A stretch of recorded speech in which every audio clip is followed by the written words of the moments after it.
If you struggle to ask for what you want or need, this video is for you. So, using the steps that I'm about to lay out, my client was able to increase her salary with just a single conversation. I promise you, if you follow these steps, you'll not only feel more at ease, you are more likely to actually receive what you deserve. So, obviously, we can't receive what we deserve or want if we don't ask for it. So, this is your opportunity and invitation to actually put this into practice. So I've been in corporate for over 20 years, 15 years in leadership roles. So I've had a ton of experience putting this into practice, which is why this is a muscle that's a little bit easier for me to flex. Sometimes for women, this is a bit harder. And what I find is, especially if you struggle with people pleasing, you're a caretaker, you want to make sure the other person's okay, you tend to struggle with this skill. Sometimes it's because you're a bit conflict averse. And I'm here to tell you that you asking for what you want is not being confrontational. And I promise you that. For some reason in our society, that's how sometimes it's received. And given the steps that I'm about to lay out for you, I promise you that the other person will not be put on edge, because part of what we're going to be considering is exactly how this person might receive that information. And sure, you can only prepare so much, and you're not going to be able to anticipate every single type of reaction you might get, but you will be prepared enough to go into that conversation and also put the other person at ease without sacrificing what matters to you and what you want. So, the first step is really being able to focus on your why. So, what is it about this particular ask that is really important to you? How is it potentially tied to one of your values? Maybe this is more career related for you, making progress and being promoted or receiving a raise is really important because you tend to be very driven. I do tend to work with a lot of high achieving, very driven women. And this is a common need that comes up. And sometimes our bosses or companies don't recognize that we are ready for that next step, or don't automatically just notice all the magical, wonderful things that we're doing and just naturally give us what we feel we deserve. So it's important for us to first and foremost understand our why. So I want you to really get clear on, why do you want this, or why do you need this? So take some time and reflect on that. Sometimes journaling can be really helpful to understand your why, but what is significant about this for me? How will this actually impact my life if this were to happen, if I made this ask and it moved forward in the direction that I hope? So get some clarity around your why. The next step is really being able to clarify what you want. So you'd be surprised that sometimes simply just being able to verbalize exactly what we want is a key step in making the ask. So that we're not fumbling over our words, or then minimizing our ask in some way, or not fully being able to put it out there because we don't have a clear vision of exactly what we want. So if it is a raise, what percentage of raise are you wanting to ask for? If it's a need that you have from a partner, what exactly do you need them to do? What do you want them to do? And as you tie it back to your why, you can further clarify what it is that you're asking for. So maybe for a partner, you need them to actually listen to you when you're communicating something that is important. Maybe you're sharing something about your day, or you just want a partner that will sit and listen to you. I know in male female relationships, this tends to be a high area of need because and this is very stereotypical. I do recognize that, but it's been my experience as well as many others, which is that men tend to problem solve more. So if you need your partner to sit and listen and acknowledge as opposed to problem solve, you need to be able to make that ask of them. So I want you to actually just listen to me when I'm sharing about my day or sharing something that's been stressful or upsetting to me. And this is how I want you to acknowledge it. I don't want you to problem solve. This is what I'd like to have you do instead. So being super clear about your what. So when you go to make the ask, you're not stumbling, you're not unclear. The other person fully recognizes what you're asking for. So no matter what area of your life this need or desires coming up, be clear about what it is that you really want. So, the other step is knowing your audience. This is really important, both to put you at ease in the conversation, but also to help put them at ease and to kind of anticipate how they're going to react. So, if you know you have a very type A kind of personality that's going to want X, Y, and Z information, maybe you go into that conversation prepared for that. Maybe you know that this person tends to be a little bit more passive aggressive or aggressive aggressive. They tend to want to be in charge and don't want to be told what to do. So that's going to inform how you go into this conversation and how you make the ask with this particular person. So take some time to reflect on what is the kind of person that I'm going to be making this ask up of? How do they typically respond when I have some sort of want or need that I'm expressing to them, or somebody else has expressed a want or need? How do they typically respond to that? What have I noticed that helps me feel at ease with them and help them feel at ease with me? So, what are the things that are really helpful? Is it actually going into the conversation and having a bit of social time before you jump into the topic at hand? Is it making sure that you're like not putting someone ill at ease because they're caught off guard? So maybe you need to send an intro email, or not an intro email, but an email itself to this individual just to explain what it is that you want to have a conversation about. You don't have to go into all the detail, but say, hey, I've been at the company for a couple of years. I really want to talk about my progress at the company.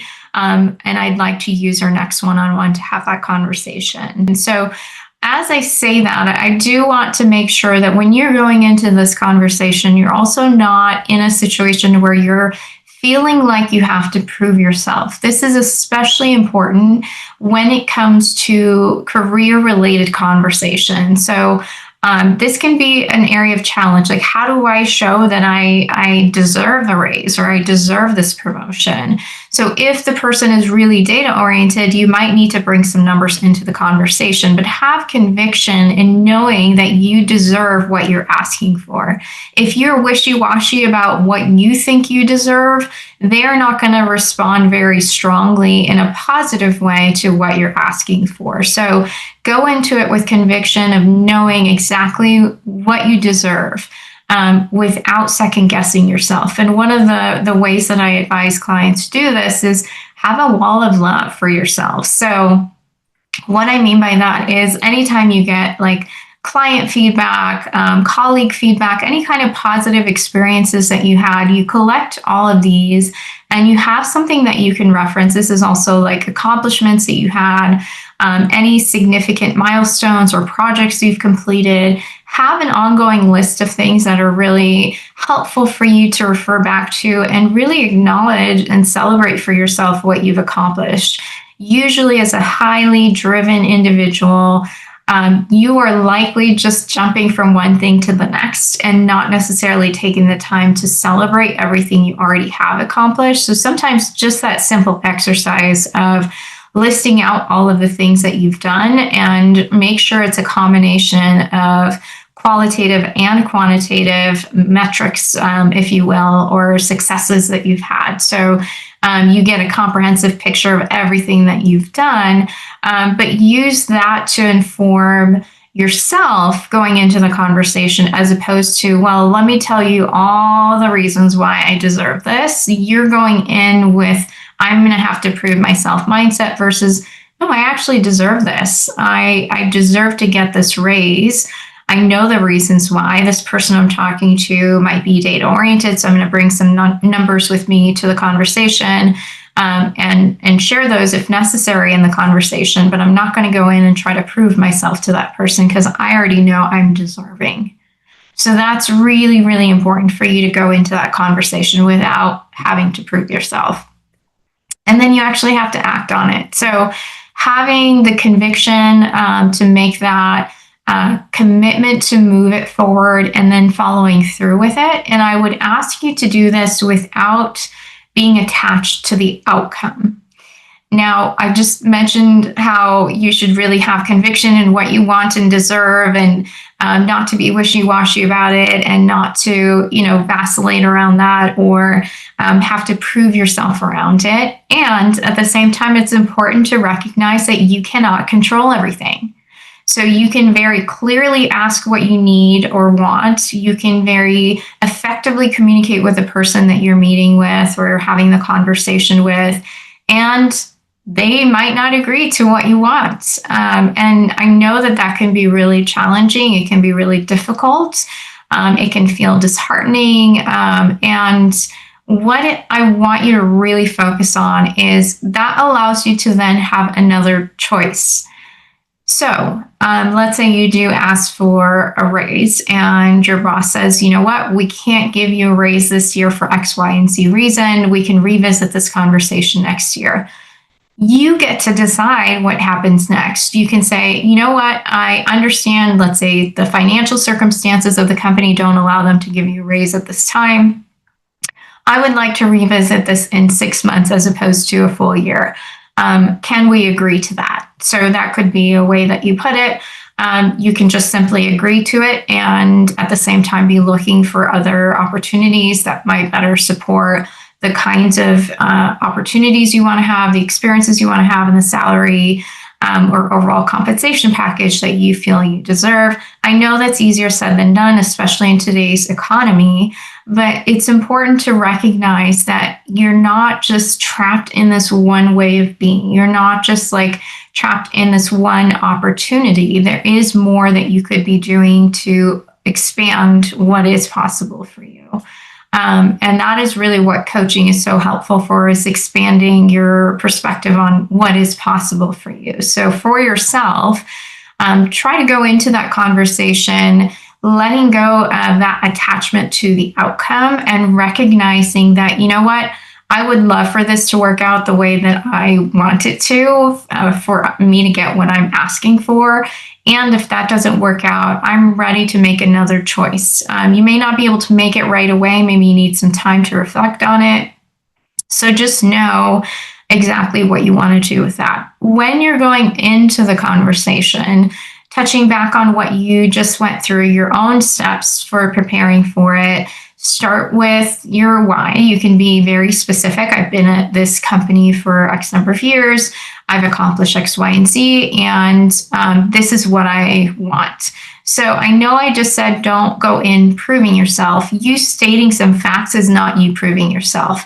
When you go into that pleading mode of like, I really feel like I deserve this, and then you list out every single reason why you do, that's more of you kind of proving yourself or feeling hesitant going into the conversation. You listing out some facts, especially if you're talking to someone who's more data driven, that's just simply stating facts. So sharing your why, sharing exactly what you're asking for, and then ending it with some sort of question. So what are you going to ask them to do? Are you going to ask them for a response right away? Or are you going to ask them to check back in on how they feel about something within the next week? So be clear about what is it that you're asking for from them once you've made the ask of what you want or need. So be clear about that. If it's a personal matter, obviously it's not going to be so formal, right? So maybe it is an ask from your partner, or even a friend. Maybe you need something different from a friend, or you need something more from a friend, which I know is very difficult. And especially as we grow up, our friendships kind of change, and how we can expect our friends to show up for us kind of changes too. So we have to be realistic in what we're asking for from our friends. But if you are making an ask from a friend, maybe you check in with them to just see how it lands for them, like what you're asking for. If you're asking for more support right now, maybe you're going through something difficult, see how it lands for them. And ideally, you know where they are in their life as well when you thought about like knowing your person, knowing your audience of who you're speaking with. If they're also going through some really difficult times, they might not have the capacity to fully be there for you in the way that you want. So That's important to recognize too. And maybe you even share that. Like maybe we can both be there more for each other because we're both going through a difficult time. But knowing that person is going to be so helpful for you to make the ask, put yourself at ease, put the other person at ease. And irrespective of the outcome, you're going to feel like you are being heard and seen. It is so important not to hold yourself back, not to like avoid asking for what you want. Again, I understand that people pleasing is very, very common with women, especially because we are and we do tend to be more of the caretakers. So this is an area that a lot of women struggle with, or being conflict averse of like, I don't want to upset someone. I don't want to feel like I'm being too aggressive with something. And I promise you, you making an ask is not being aggressive. If you're like, I demand X by Y date, okay, that's a little aggressive. But that doesn't mean you can't actually ask for what you want. And in terms of like the what is next or what are you expecting from them, you can put a timeline on what you're asking and say, is that realistic?